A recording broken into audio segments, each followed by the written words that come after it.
Everybody who's done anything in Supercross, myself, Ricky Carmichael, Jerry McGrath, all these guys came up through Loretta's. It's the biggest, the best, most pristine amateur national in the world. If you want to get on the radar of amateur motocross, this is the place to be. This is the proving grounds, because if you win here, you beat everyone. And I think that's what makes this the crucible of amateur motocross. It does not get any more competitive than Loretta Lynn's.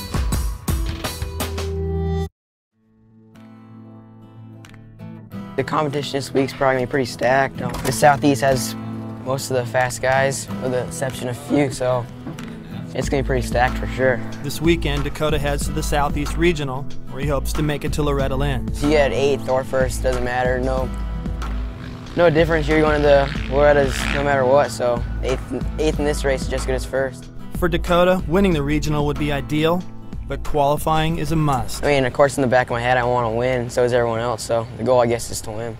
While Dakota makes the trip to Tennessee for the Southeast qualifier, much of the West Coast is faced with near disastrous conditions for the Northwest Regional, as torrential downpours have rendered the main track unrideable. As you can see, we're back to really the beginnings of motocross. They used to set it up in a field with stakes and just a few pennants, and that's what we got today. Riders are now forced to ride a makeshift track. But while the track may be different, the ultimate need to perform stays the same. Try to get a good start so you don't worry about it, and then just try to ride as smart and smooth as you can. You know that, right? Smart and smooth as you can, and protect your lines. As rain continues to pound the Pacific Northwest, Nelson is hoping the last-minute track change won't hurt his chances of earning a qualifying position. With rain leaving those in the Northwest with doubt in the Southeast, Mother Nature has been kind. We're out here at the beautiful Muddy Creek Raceway, doing a regional and trying to get ready for Loretta's, and hopefully I can get qualified this weekend. Cooper Webb is a favorite in the Super Mini class, but so are Jordan Smith and Adam Cincerello. You know, wherever he is, to where he is, he's a great rider, and it's fun to race him, so I'm looking forward to battling. Before the score is settled in the Super Mini class, the Southeast fastest schoolboy riders will see who has done their homework. Jessy Nelson and Dakota Alix both look poised to leave Tennessee with an overall win, but with much of the nation's top talent on the gate, anything is possible. Owen went to work early in the first moto, grabbing the overall win, while Alix suffered a much bleaker fate, as a crash dropped him all the way back to 7th. What happened with your tire there? You went down? You fell hard? I gotta take this thing apart. I don't know how much damage is done, but this is all bent. Your bars are bent. I need help. Nothing. Just get ready for the next race. Yeah, this class is 4 strokes instead of 125s. You got 2 DF in it. It's a little bit deeper, so it should be interesting. Despite a partially healed broken leg, 2009 Loretta's champion Zach Bell also hopes to make the cut in front of 41 of the fastest riders in the country. Alix found himself trailing North Carolina's Tyler McSwain early in the moto, with longtime rival Nick Gaines close behind. As McSwain built a commanding lead, Alix and Gaines continued to battle for position over Jessy Nelson and the rest of the pack.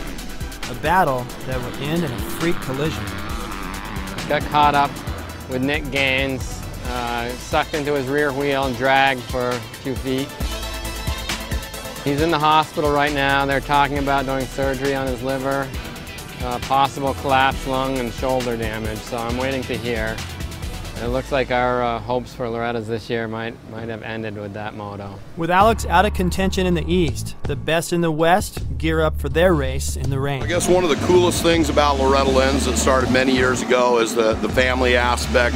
We've got a ton of past champions that are here, but also just the beginnings of careers of the future factory riders of America that are here at Washougal this weekend. One such future star is schoolboy rider Chris Aldridge, a heavy class favorite heading into Loretta's. We're here at Schoolboy 1. This is the most going to get me to Tennessee to hopefully earn a championship, another one.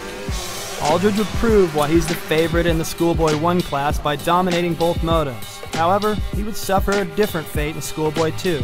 One bad moto at a regional qualifier can leave even the fastest riders on the outside looking in. Out of qualifying position, Aldridge now has to make the long haul to the Southwest Regional to try again. Didn't do probably as good as I wanted to do, but I'm going to Loretta. It's the big show, and that's where it counts the most. Is at Loretta. Going to get on my bike, get my helmet and my stuff, and I'm in staging right now. In the pro class, Jessy Nelson is preparing for the last regional qualifier of his career, and while the conditions aren't optimal, he's hoping to make the memory a lasting one. The best advantage is a good start. Flag off the ground. When that flag comes up, it's go. A poor start in Moto-1 would leave Nelson out of contention in 5th, but he would rebound in Moto-2 with a win and guarantee himself a spot at Loretta. Just got off the track, rolled first place in the 450 A class, and we're not too sure who got the overall. It's kind of mixed up. I mean, Behrman went 1-6, I went 5-1, and Tilford went 3-3, and I think it's tied right now with like 3 or 4 different people. I mean, you know, the main goal is just to get to Loretta's, and that's what we came here to do.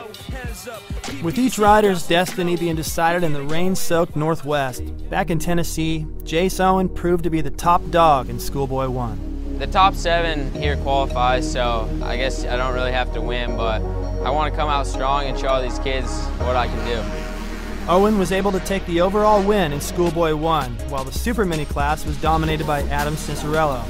AC ruled the day, while Webb struggled with poor finishes.